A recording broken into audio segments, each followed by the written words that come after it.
Second half ఎట్లుంది? Second half చాలా బాగుంది. Second half flash back and ఈ ఎలివేషన్ చాలా చాలా చాలా ఎక్స్ట్రాడినరీ ఎలివేషన్స్. అసలు మళ్ళీ కళ్ళకు ఇంత గ్రాండియర్ గా చాలా బాగుంది. దిల్ రాజు గారు చాలా బాగా తీశారండి సినిమా. ఇన్ని రోజుల కష్టం అనేది మనకు తెలుస్తుంది థియేటర్ లో. మా అబ్బాయి శంకర్ గారికి మంచి కంబ్యాక్ ఇది. అండ్ అందరు అంటున్నట్టు ప్రొడ్యూసర్స్ కి అమౌంట్ రిటర్న్ వస్తుంది అంటే ఖచ్చితంగా రిటర్న్ వస్తుంది. చెప్పాలంటే అంజలి గారి క్యారెక్టర్ మంచి మదర్ సెంటిమెంట్ క్యారెక్టర్ కాబట్టి చాలా మంది ఎంజాయ్ చేస్తారు. పొలిటిక్ అన్నట్టు కాదు కానీ చూసి ఎంజాయ్ చేస్తారు. సంక్రాంతికి సూర్య గారి యాక్టింగ్ ఎలా ఉంది? ఇరగదీశారు అసలు చెప్పాలంటే. లైక్ హరిపతి శనివారం తర్వాత చాలా మంచి క్యారెక్టర్. సముద్రగణి గారి బాగుంది అది కూడా. ముఖ్యంగా ఏంటంటే విలన్ ఎంత క్రూరంగా ఉంటే హీరో ఎలివేషన్ అంత బాగుంటది కాబట్టి ఎస్ఎస్ సూర్య గారి క్యారెక్టర్ కూడా అంత బాగుంటుంది. ఎస్ఎస్ సూర్య గారి క్యారెక్టర్ చాలా బాగుంది. ఆయన ఎలివేట్ గా రామ్ చరణ్ గారు అయితే ఎక్స్ట్రాడినరీ. అసలు సినిమా మొత్తం మీకు ఎక్కడ కూడా బోర్ అనేది ఉండదు. ఫాస్ట్ పేస్ గా చాలా బాగా వెళ్ళిపోతుంటది. అండ్ మ్యూజిక్ ఆల్సో సూపర్ ఉంది సినిమాలో, చాలా బాగుంది. అండ్ నా క్యారెక్టర్ కూడా నేను చాలా హ్యాపీ ఫీల్ అవుతున్నాను. నాకు పుష్ప 2 కంటే ఈ మూవీ ఎక్కువ కలెక్షన్ చేయొచ్చు అంటారా? అవన్నీ మనం చెప్పలేము, ఎందుకంటే రామ్ చరణ్ వాళ్ళే అందరూ ఎవరు అంటే సినిమా మాత్రం ఎక్స్ట్రాడినరీ, చాలా బాగుంది.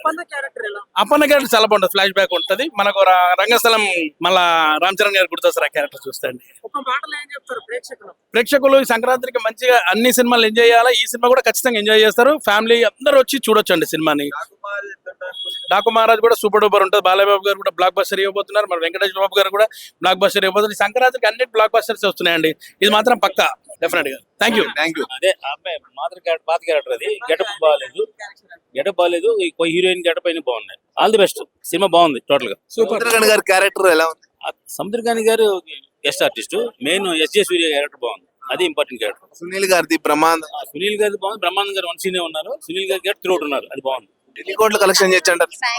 మాక్సిమం నెంబర్ 1 ఇది. 1 లో ఉంది. అంటే 3 years తర్వాత సోలోగా చేసినటువంటి అందుకనే 1 పొజిషన్ లో ఉంది. సినిమా బాగుంది. ఎన్ని కోట్లు కలెక్షన్ చేయొచ్చు అంటారు? అంటే 500 కోట్లు పై చేస్తారు. ఈ సినిమా కూడా మరి సోలో హీరో సినిమా కదా, అందులో 500 కోట్లు చేస్తుంది. పండగ సినిమా ఇది. Block buster cinema. All the best. అంటే కొంచెం నెగిటివ్ టాక్ మానుషంగా ఉంటుందండి. మ్యాట్ని పశువు కలిసి సెటిల్ అవుతాయి. బాగుంది. అంటే మరి జనం ఓవర్గా ఎక్స్పెక్ట్ చేసి వస్తారు కదా. పాలిటిక్స్ అన్ని మిక్స్ చేసిన సినిమా ఇది. Ram Charan 3 type of character act చేశాడు. డబుల్ ఫుల్ సినిమా బాగుంది. All the best. చూడండి, డిఫరెంట్ గా చూడాలి. మూవీ బాగుంది. కొద్దిగా డిఫరెంట్ గా చూపించారు Ram Charan. Class and mass look లో చాలా బాగుంది. లుకింగ్ వైజ్ కానీ తన క్యారెక్టర్ వైజ్ గా చాలా బాగుందని. కొద్దిగా డైరెక్షన్ డల్ అనిపించింది. శంకర్ గారికి నాకు తెలిసి శంకర్ గారి పని అయిపోయింది అనిపిస్తుంది. ఎందుకంటే ఏ సినిమా చూసినా కూడా ఇప్పుడు అన్ని అటర్ ఫ్లాప్ లో టైం బాగాలేదో ఏమో తెలియదు కానీ సినిమా అయితే రామ్ చరణ్ గారి కోసం చూడొచ్చండి సినిమా. కానీ శంకర్ గారి డైరెక్షన్ బాగాలేదు. స్టోరీ వైజ్ గా ఎలా అనిపించింది అంటారు? అదేగా చెప్తున్నాం కదా, ఇప్పుడు డైరెక్షన్ మంచిగా ఉంది అనుకోండి, ఆటోమేటిక్ గా స్టోరీ అనేది ఉంటది. ఆ స్టోరీ అనేది కూడా క్లియర్ గా చూపించకపోవడం, ఎంతసేపటికి సూర్య గారు అండ్ రామ్ చరణ్ వీళ్ళిద్దరి మధ్యలోనే అంటే పొలిటికల్ గురించి చూపించారు. పొలిటికల్ గురించి అన్ని ఎన్నో సినిమాలు వస్తున్నాయి కానీ మీరు రామ్ చరణ్ నుంచి కొత్తగా ఎక్స్పెక్ట్ చేస్తాం కదా. సినిమా అర్థం అవ్వలేదా? సినిమా అర్థం కదండి. అంటే ఫ్యాన్స్ గా ఒక డిసప్పాయింట్. మెగా ఫ్యామిలీ అన్నప్పుడు మాకు చాలా హోప్స్ ఉంటాయి. ఓన్లీ రామ్ చరణ్ గారి యాక్టింగ్ కోసం అలాగే సినిమా లవర్స్ మాత్రం చూడొచ్చు. కొద్దిగా డిసప్పాయింట్ అండి. శంకర్ గారి డైరెక్షన్ నచ్చిన అంశం కాదండి. శంకర్ గారి డైరెక్షన్ లో రామ్ చరణ్ గారి యాక్టింగ్ అంటే వేరే లెవెల్లో ఊహించుకున్నాం. కాకపోతే ఈ కొస్తాలకి ఏంటంటే హీరోగా మాత్రం 100-200% మెప్పించాడు. శంకర్ గారి డైరెక్షన్ బాగాలేదండి.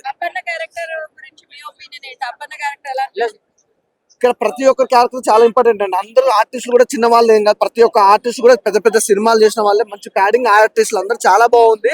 స్టోరీ పరంగా కూడా చాలా బాగుంది. కానీ కాకపోతే అంటే డైరెక్షన్ అనేది కొద్దిగా డిఫరెంట్ అనిపిస్తుంది నాకెందుకు. కామెడీ ఉండదండి. కామెడీ వెన్నెల కిషోర్ గారు కామెడీ అనేది లైట్ అంత లిటిల్ బిట్. సాంగ్స్ అన్ని బాగున్నాయి అంటే కాకపోతే ఒక సాంగ్ తీసేసి సాంగ్ లేదు కొద్దిగా, అది కూడా ఒక డిసప్పాయింట్ అంటారు. ఓవరాల్ గా సినిమా గురించి రామ్ చరణ్ గారి కోసం అయితే సినిమా చూడొచ్చు అండి. సినిమా బాగుందన్న. ఈ సినిమా మొత్తం ప్లస్ అయ్యి మొత్తం బాగుంది. ఒక సెకండ్ డైలాగ్ చెప్పేసి వెళ్ళిపోతాను. గొంత నిజంగానా చచ్చిపోతానా? చచ్చిపోతా ఓకే. ఈ జనంలో నమ్మడు రాకూడదు ఇక్కడికి. నేను ఇప్పుడే గేమ్ చేంజర్ సినిమా చూసేసి వస్తున్నాను. ఈ సినిమా 50,000 కోట్లే కాదు 1,00,000 కోట్లు కూడా వచ్చే ఛాన్సులు ఉన్నాయి. ఇది ఒక గ్లోబల్ స్టార్ సినిమా. ఇది ఒక గ్లోబల్ సినిమా. ఇది ఒక గ్లోబల్ లో ఆడాల్సిన సినిమా. అలాంటి సినిమా ఇది. ఇప్పటిదాకా ప్రపంచంలో ఇలాంటి సినిమానే రాను. ఇడుకో మా ఓటు కూడా వచ్చాడు చూడండి. మేమిద్దరం చెప్పు. అవును అన్న పర్లేదు పో పక్క పోట. రామ్ చరణ్ ఫ్యాన్స్ సంబంధం వాళ్ళు హిట్ కాలేదు, ఫ్లాప్ అయిందని అంటున్నారు. రామ్ చరణ్ ఫ్యాన్స్ అంటున్నారంట సినిమా ఫ్లాప్ అని ఇటు కాలేదని. ఇది కరెక్ట్ కాదు. అవునే, రామ్ చరణ్ ఫ్యాన్స్ కి నాకు సంబంధం లేదంట. ఇక్కడ ఇలాంటప్పుడు లేదంట. ఈ సినిమా ఇండస్ట్రీ సినిమాని పట్టుకొని వాళ్ళు ఫ్లాప్ అన్నారే రామ్ చరణ్ ఫ్యాన్స్, అందుకన్నా ఓడికి నాకు సంబంధం లేదని అన్న. ఏం తప్ప థియేటర్లు మొత్తం ఫుల్. నేను రాత్రి నుంచి ఇక్కడే పడుకోన్నా. ట్యాంక్ బండ్లో స్నానం చేసి ట్యాంక్ బండ్లో అన్నం తిని నీళ్లు తాగి ఇక్కడే ఉన్నా. రాత్రి నుంచి సినిమా లేదన్నా. లేదు, ఒక పేదవాడిని నేనే వచ్చి 500 టికెట్ పెట్టుకున్నా. అవి దొరికినాయి బయట, దొరికితే వేసుకున్నా. కాబట్టి అంటారంటే అనేవాడు 100 రకాలు. ఆ రామ్ చరణ్ ఫ్యాన్స్ అంటున్నారంట. దయచేసి మారండయా. మన హీరోని మనమే పైకి లేపాలి. బద్దల ఈ ఒక్క షో పుష్పరేఖ బద్దలు కూడా వేసిన ఆల్రెడీ. ఒక షో అంతే, తిరుగులేదు. 2000 అందుపోయా. అసలు ఈ షోకి నాకు తెలిసి ఒక 10,000 కోట్లు దాటేసి ఉంటది యారికి నిజంగా. సారీ మా అన్న మాడేసా. అందరూ ఈ ప్రపంచంలో ఈ దేశంలో ఉన్న వాళ్ళందరూ నా వాళ్ళే. ఈ సినిమా హీరో అదే అన్నాడు. 50,000 కోట్లు మనం సూట్ కేసు పట్టుకొచ్చావు కదా. అవును, మరి చెప్తా. ఆ సినిమాకి ఈ సినిమాకి 50,000 కోట్లు కానీ రాకపోతే నేనే ఇస్తాను చెప్పా. ఆ డైరెక్టర్ కి ఇచ్చేస్తా, ఆ హీరోకి ఇచ్చేస్తా. ఆ సినిమా కూడా బతకండి అని చెప్పి. ఆగో, సినిమా ఇంకొక 3 నెలలు ఆడనే, తర్వాత ఇస్తా. 3 నెలలు నేను చెప్పినా, సంవత్సరం రోజులు ఆడాలి. ఈ సినిమా బాక్సా ఆడుంది, సేఫ్టీగా ఆడుందా. ట్యాంక్ బండ్లో దాపెట్టున్నా. అది ఎవరికి తెలీదు, మా ఒక్కడికే తెలుసు. అవునా, అవును, లోపల దాచిపెట్టా. నేను నేలలో గంట ఉంటా. నేను నేలలో ఈత కొడతా, గంట ఉంటా లోపల. కావాలంటే మా ఊళ్ళో నన్ను గజి ఈతగాడు అంటారు. ఓడిని అడగండి, కావాలంటే ఓడిని అడగండి. మొన్న ఓడి ఈత నేర్చుకుంటుంటే ఓడి బావిలో పడి చస్తే ఓడిని బయటకు తీసుకొచ్చింది నేనే. కాబట్టి ఏంటంటే ఈ సినిమా ఒక చరిత్ర. ఒకవేళ చరిత్రలో ఇలాంటి సినిమాలు కానీ రాకపోతే ఏమవుతుంది? ఈ సినిమా వస్తుందన్నా, 1,00,000 కోట్లు కూడా వస్తాయి పక్క. ఇది మన సినిమా సార్ ఆల్రెడీ. ఇది ఒక fan old cinema. Pushpa cinema ఒక్క సోజాలు అంతే, అయిపోయింది. ఒక్క సోజు కొట్టేసిన ఆల్రెడీ. పుష్ప సినిమా దాటేసింది, బీట్ చేసేసింది అంతే. Fan old global cinema. ఆయనకి గల్లీలో అభిమానులు, గ్లోబల్ మొత్తం అభిమానులు, అందరికి అభిమానులే. నేను మెగా ఫ్యామిలీకి పెద్ద ఫ్యాను. నేను అల్లు అర్జున్ కూడా ఫ్యానే. నేను కాదంటే ఆ సినిమా కూడా ఆడాలి, ఈ సినిమా ఆడాలి, ఆ సినిమా ఆడాలి. రేపు సంక్రాంతికి వచ్చే సినిమాలన్నీ ఆడాలి. ఆ బాలకృష్ణ సినిమా అది కూడా ఆడాలి, వెంకటేష్ సినిమా అది ఆడాలి. ఇదేమో ఒక్క షో తోటే 2,000 కోట్లు వచ్చినాయి అంటున్నారు. అసలు ఫ్యాన్స్ చూస్తేనేమో చూసిన వాళ్ళు చూస్తేమో ఫ్లాప్ అయింది అన్నారు. అంటారు అంతే. ఇప్పుడు ఇందుకనే నేను చెప్పింది, ఆ రామ్ చరణ్ ఫ్యాన్స్ కి నాకు సంబంధం లేదని అన్న. ఓల్డే ఫ్లాప్ అన్నారే, ఏంది చెప్పండి. నాకైతే ఏడుపు వస్తుంది అన్న. ఒక ఈ దేశం ఏమైపోతుంది బాధ.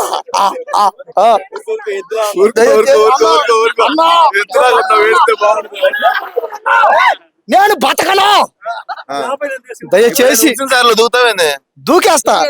దూకే మార్నింగ్ స్నానం చేసి వచ్చా. బాధపడతా, రాత్రి నుంచి ఏడే ఉంటాను. అసలు పోతే కదా నేను ఎక్కడ పోతాను చెప్పండి. ఆ ట్యాంక్ బండ్లోనే పడి ఉంటా. కాబట్టి ఇక్కడ మ్యాటర్ ఏంటంటే ఈ సినిమాని ఆదరించండి అయ్యా, అభిమానించండి అయ్యా. చిత్తూరు జిల్లా అకృతి గ్రామం పక్కన ఒక మారుమూల పల్లెటూరు. నా సొంత డబ్బులు ఖర్చు పెట్టుకుని కోకట్పల్లి కాదు, నిన్న ఈవినింగ్ కృష్ణకాంత్ పార్క్ లో నాకు బయట ఇచ్చావు కదా. మరి నిన్న ఈవినింగ్ కృష్ణకాంత్ పార్క్ లో నాకు బయట ఇచ్చావు.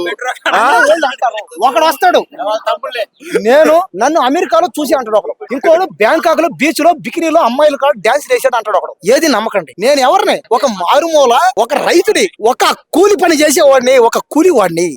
నేనే వచ్చి అక్కడి నుంచి ఇక్కడికి. కాబట్టి మీరంటోళ్ళు సినిమా చూడండి అయ్యా, ఆదరించండి అయ్యా. ఒకవేళ ఇదే బ్యాగ్ చేసుకుని నా దగ్గర బయట ఇచ్చావు. అసలు అయిన మానేసి పక్క.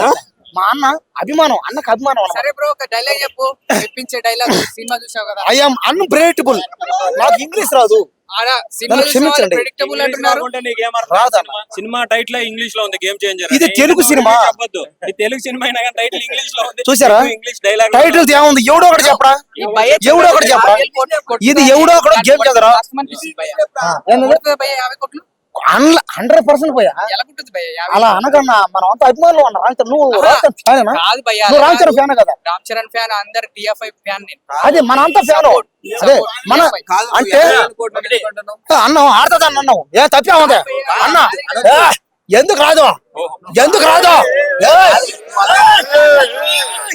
నువ్వు అనొద్దు. అయ్యోరా, చచ్చేవాడు నా చేతిలో ఈ రోజు, ఏయ్! నువ్వు అనొద్దు. ఎందుకు అన్నావు? ఎందుకు అనకూడదు? అభిమానం అన్నారా? షెట్టు వదులు. పట్టుకుంటా నువ్వు 50,000 కోట్లు అవునరా ఏం చేశా? 50,000 అవునరా అయితే ఏం చేశా? కించపరిచి కించపరుస్తావా? చెప్పేది ఏది ఏది? కాదు సినిమా 50,000 కోట్లు సినిమా ఏదిరా? ఎక్కువ ఏయ్! అయిపోయాడు నా చేతులు ఇటు. నువ్వు మాట్లాడు. ఏయ్! నువ్వు 50,000 మాట్లాడితే మటర్ చేస్తా. అయిపోయాడు. 50,000 కోట్లు ఏయ్! ఎందుకంటున్నావురా? 50,000 కోట్లు ఎందుకంటున్నావు? అంటే కించపరుస్తున్నావు నువ్వు రామ్ చరణ్. కించపరచరా? అభిమానంతో మాట్లాడు. అభిమానంతో 50,000 కోట్లు ఎట్లా అంటావు? చెప్పేది నువ్వు ఎందుకన్నానంటే ఇది ఒక ఫ్యాన్ ఓల్డ్ సినిమా. బ్రో నీకు సినిమా బాగా నచ్చిందే. సీరియస్ గా చెప్తాను నువ్వు ఆపి కసి కాదు. చెప్పు చెప్పు. 50,000 కోట్లు ఎందుకంటున్నావు? 50,000 అభిమానంతో అంటే కించపరుస్తున్నావా?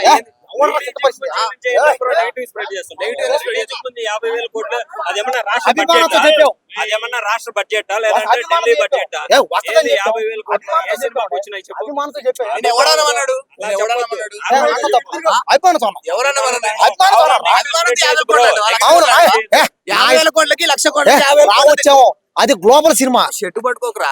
నువ్వెందుకు పట్టుకున్నావురా? నువ్వెందుకు వస్తావు మధ్యలో? నువ్వు ఎందుకు వచ్చావు మధ్యలో అయితే? మెగా నువ్వు ఫ్యాన్స్ పెంచుతావా ఉంటారు. తగ్గిస్తావా? సినిమా బాగుందా బాగలేదా సినిమా ఒకటే నేను చెప్పు. కూడా సెలక్షన్ ఎవరు అడగల నేను కూడా మెగా ఫ్యాన్ వీడిని మించిన ఫ్యాన్. నువ్వు మెగా ఫ్యాన్ అయితే మేము కూడా మెగా ఫ్యాన్. నేను కూడా ఫ్యానే. నేను అల్లు అర్జున్ ఫ్యాన్ కూడా. నేను పవన్ కళ్యాణ్ ఫ్యాన్ కూడా. నువ్వు అల్లు- ఏయ్! నువ్వు అల్లు అర్జున్ కాదు. నువ్వు 50,000 నేను అల్లు అర్జున్ ఫ్యాన్ అండి. రామ్ చరణ్ సినిమాని కావాలని 50,000 కోట్లు కాదు. సినిమా బాగా ఆడాలి. సరే, 50,000 కోట్లకి ఎన్ని ఇస్తున్నారు? 50,000 కోట్లకి తెలీదు. బ్రో తెలీదు. ఒక నిమిషం. తెలీదు. ఒక నిమిషం. తెలీదు. మనోడు అల్లు అర్జున్ ఫ్యాను. మనోడు Allu Arjun die hard fan. చూశారు కదా? ఈ అబ్బాయి ఇలాంటి వాళ్ళు నెగిటివ్ యూస్ చేశారు. చూడండి. ఇలాంటి వాళ్ళు అంతే. ఈ అబ్బాయి అల్లు అర్జున్ ఫ్యాను కావాలని చెప్పి నేను రామ్ అర్థం చరణ్ కాదు. ని ఏయ్! కామెంట్ పక్షాలను కొడతారు. నిన్ను కొడతారు. నిన్ను కొడతారు. ఏయ్! ఐమాక్స్ కింద నీ గుత్తబాజు కొడతారు. ఐమాక్స్ కింద. కొత్త వాయిస్ చేస్తా. పడుకోరా. పడుకో. మైక్ పడుకోరా. మైక్ పడుకోరా. మైక్ పడుకోరా. నువ్వు యాక్టింగ్ లేక కదా. నువ్వు ఏంటగా? నువ్వు సీరియస్ గా మాట్లాడు. సీరియస్ గా మాట్లాడు. కామెడీ చేయాలి. సినిమా కామెడీ వీళ్ళేం పని లేక రాలేదు. మా అందరు టీఎఫ్ఐ బాగుండాలని వచ్చారు. అది. సో ఏమై కాదు బ్రో. ఏమై కాదు బ్రో. 50. ఏం చూడు. ఆయన ఏమై ఏం కాదు. మాట్లాడు? నువ్వు అల్లు అర్జున్ ఏ ఫ్యాన్ తప్పే ఉంది? నువ్వు అల్లు అర్జున్ ఫ్యాన్ అన్నప్పు. నేను అందరికి ఫ్యాన్. ఆ? మెగా ఫ్యామిలీకి ఫ్యాన్. మెగా ఫ్యామిలీ ఫ్యాన్ కాదు. ఎందుకు అల్లు అర్జున్ ఫ్యాన్ కావాలని చేస్తా. కించపడుతున్నాను. నేను నేను సినిమా అల్లు 50,000 కోట్లను కించపడుతున్నాను. చెప్పన్నా నువ్వు చెప్పన్నా సినిమాల కోసం ఎందుకు భయ కొట్టుకోవడం? ఆ, మన సినిమా సి- కాదు. అందరం బ్రో, కాదు. సినిమాకి సపోర్ట్ ఇవ్వాలి. అది కాదు. మన సినిమాను ఒక హాలీవుడ్ లెవెల్ తీసుకోవాలి. మన సినిమాల కోసం మనం ఎందుకు భయ కొట్టుకోవడం? బ్రో నేను ఒకటే చెప్తా ఉన్నా ఒకటే చెప్తా ఉన్నా నేను ఒక్కటే చెప్తా ఉన్నా బ్రో ఇదంతా కాదు, సినిమా హిట్ అయిందా పోయిందా? బ్రో సినిమా సినిమా చాలా బాగుంది. ఇగో మనం బ్రో సోషల్ మెసేజ్ నేను ఒకటే చెప్తా ఉన్నా ఒకే ఒక్కటి సినిమా మీకు నచ్చిందా అరే, అరే. నచ్చలేదా? ఒకే ఒక్కటి సినిమా నచ్చిందా నచ్చలేదా? 4 రోజులు ఫ్లాప్ అది. దానికి ఒప్పుకుంటారా? సోషల్ మెసేజ్ కంటెంట్ ఉండే సినిమాలన్నీ కానీ అన్నా. లేట్ గా క్లిక్ అవుతాయి. ఇంకోటి ఏంటంటే అతని పైన కోపము రామ్ చరణ్ అన్న వచ్చేసి ఒక ఆస్కార్ అవార్డు లెవెల్ కి వెళ్ళినాడు. అవార్డు కూడా తీసుకున్నాడు. ఇంకోటి డాక్టర్ రేట్ వచ్చింది. రిలీజ్ కు ముందు నుంచే 50,000 కోట్లు 1,00,000 కోట్లు ఇదేమన్నా రాష్ట్ర బడ్జెట్ ఇది అంటే కావాలని ఇప్పుడు ఈ రోజు చెప్పాడు 50,000 కోట్లు ఓకే నెల నుంచి చెప్తా ఉన్నాడు 50,000 కోట్లు 1,00,000 కోట్లు అంటే ఏంటది కావాలని నెగిటివిటీ స్ప్రెడ్ చేయడమే కదా. ఏమన్నా సినిమా చూసాడా ముందు 2 వారాల దాకా సినిమా పూర్తిగా రాకముందే 50,000 కోట్లు 1,00,000 కోట్లు అంటే కామెడీగా కనపడతా ఉన్నారా మెగా ఫ్యాన్స్? ఇప్పుడు నానా హైరాణ సాంగ్ ఎలా ఉంది అని అడిగితే చాలా బాగుంది అన్నాడు. అంటే నానా సినిమా హైరాణ సాంగ్ ఎలా అసలు ఉందా సినిమాలో? సినిమాలో లేనే లేదు. బ్రహ్మానందం లేడంటున్నా. బ్రహ్మానందం ఈ సినిమాలో ఉన్నాడు. చూడకుండా ఎందుకు బ్రో? చూసి చెప్పండి మీకు నచ్చిందా నచ్చలేదా. That is your opinion. కానీ సినిమా రిలీజ్ కాకముందే 50,000 కోట్లు 1,00,000 కోట్లు అంతరిక్షంలో కలెక్ట్ చేస్తుంది. ఏం కామెడీగా కనపడుతున్నారా ఏంది బ్రో? అసలు వాళ్ళ బాబాయ్ అక్కడ డిప్యూటీ సీఎం తాట తీస్తా ఉన్నారు ఎవడన్నా క్రమశిక్షణ తప్పితే. ఇటువంటి వాళ్ళు ఏంటంటే కావాలనేసి సినిమాని నెగిటివ్ స్ప్రెడ్ చేయాలని చేస్తున్నారు అనమాట. సినిమా నచ్చింది నచ్చింది అది మీ విషయం. కానీ 50,000 కోట్లు 1,00,000 కోట్లు అంత కలెక్ట్ చేస్తుంది ఇంత కలెక్ట్ చేస్తుంది. అసలు వీడెవడో అసలు కోటికి ఎన్ని సున్నాలు ఉంటాయో తెలియదు వీడికి. అసలు గేమ్ చేంజర్ టైటిల్ కూడా అది ఇంగ్లీష్ లో ఉందా తెలుగులో ఉంది అంటున్నాడు. ఇంగ్లీష్ కి తెలుగుకి డిఫరెన్స్ తెలియని వాళ్ళు ఇటువంటి వాళ్ళు రివ్యూ చెప్తే ఏమవుతుంది? అసలు అతను చదివింది కానీ 6-7 మనం చదువుని కానీ అనకూడదు. ఊరక 1,00,000 కోట్లు 50,000 కోట్లు ఏంది బ్రో ఇది ఒకటే చెప్తా ఉన్నాను. కావాలని మెగా ఫ్యాన్స్ ని ఈ తప్పుదోరు పట్టించడానికే ఇది చేశాడనమాట. ఇది ఈ రోజు చేసింది కాదు. మీరు వీడియోలు చూడండి. ఒక నెల నుంచి ఇలానే ట్రోల్ అవుతుంది. నేను బెంగళూరులో ఉంటాను. బెంగళూరులో చూసి నాకే కోపం వచ్చింది అనమాట. నేను ఇక్కడ లేని ఎక్కడ ఉంటుంటే గట్టిగా ఇచ్చుండేవాడిని. ఏ సినిమాని కూడా తక్కువ చేయకూడదు బ్రో. ఎందుకంటే మన తెలుగు ఇండస్ట్రీ అనేది వేరే లెవెల్లో వెళ్తా ఉందన్నమాట. శంకర్ గారు మన తెలుగులో చేశారంటే మన ఇండస్ట్రీ రేంజ్ పెరుగుతా ఉన్నప్పుడు ఇటువంటి వాళ్ళు కొంతమంది తగ్గించేస్తా ఉంటారు. ఇంకోటి ఏంటంటే ఆస్కార్ లెవెల్ కి వెళ్ళిపోయిన రామ్ చరణ్ గారి మూవీని ఇలా చెప్పడం చాలా చాలా బాధాకరం అనే చెప్పొచ్చు అన్నమాట. Thank you.